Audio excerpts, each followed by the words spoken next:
Bizim Siffin döyüşündə Muaviyə ilə Həzrət Əli üz-üzə gəldi, o da onda dindən çıxıb da. Niyə? Müharibə eləyib də oyna.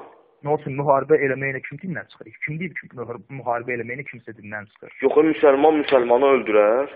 Allah Subhanahu taala Quran-ı Kərimdə buyurur ki: "Və in taifatan minəl mu'minina iqtatalu fa aslihu beynəhuma." Möminlərdən iki tayfa, iki dəstə bir-birləri ilə savaşsalar, hərb eləsələr, fikir ver, Allah Subhanahu taala bir-birləri ilə savaşan, hərb eləyən, bir-birlərinə qılınc qaldıran iki dəstəyə də mömin dedi. Niyə? Hansı ayədədir o? Hucurat surəsi 9 və 10. Onlar yəni haqq tərəfdə, ikisi də haqdır. Yox, necə ikisi haqq ola bilər ki, ikisi də vuruşur? Yox, ayənin davamında nə deyir? Ayənin davamında deyir. Deyir ki, onlardan biri bağı, yəni həddi aşan, zalim, zülümkardırsa, keçin haqlı tərəfə, haqsız tərəflə vuruşun. Amma yenə də möminlər qardaşdırlar. Nə deyirsən bu ayəyə? Yaxşı, indi haqq hayandadır. Mən hayanı keçim. Nə haqq? Siffin döyüşü iki mömin tayfanın arasında olur. Qardaş, Əhl-i-Sünnə vəl-Cəmal bu məsələdə bilmirsənsə, yəni bil, Əhl-i-Sünnə vəl-Cəmal alimləri bu məsələdə ittifaq ediblər ki, sahabələr o vaxt bu Siffin Cəməl müharibəsində, bunu da deyim, yəni bitirək, sahabələr o vaxt üç hissəyə bölünmüşdü. Bu da tarixdə də var bunun, yəni tarix oxumaq lazımdır.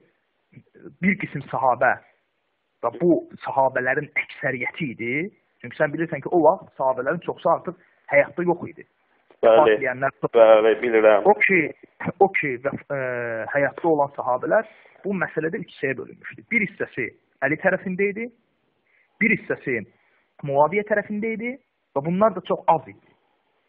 Amma sahabələrin əksəriyyəti qıraqda idi, heç bir qoşunda da deyildi.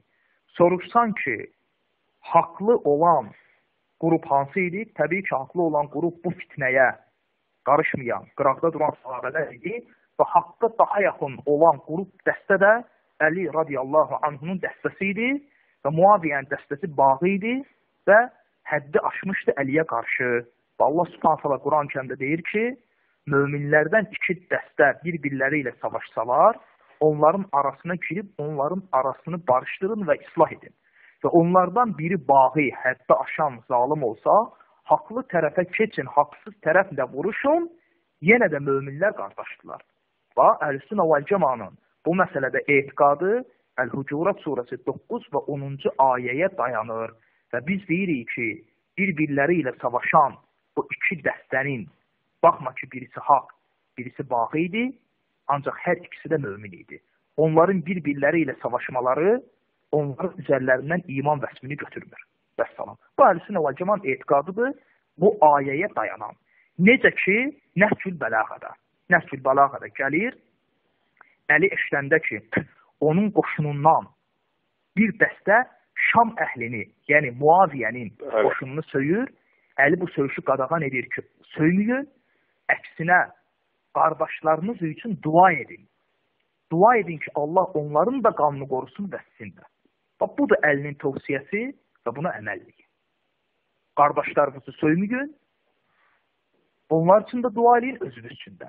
Hansı ki, Allah Subhanahu Teala Quran-ı Kərimdə Həşr surəsi 8, 9, 10-cu ayədə, 8-ci ayədə mühacirlərdən, 9-cu ayədə ənsarlardan danışandan sonra, yəni Məkkəli Mədinəli sahabələrdən, gör 10-cu ayədə nə deyir? Həşr surəsi 10-cu ayədə Allah Subhanahu Teala deyir ki, onlardan, yəni mühacir və ənsar sahabələrdən sonra gələnlər, yəni məsələn bizlər, Allaha dua edərək deyərlər ki, Rəbbimiz bizi və imanda bizi ötmüş o qardaşlarımızı bağışla.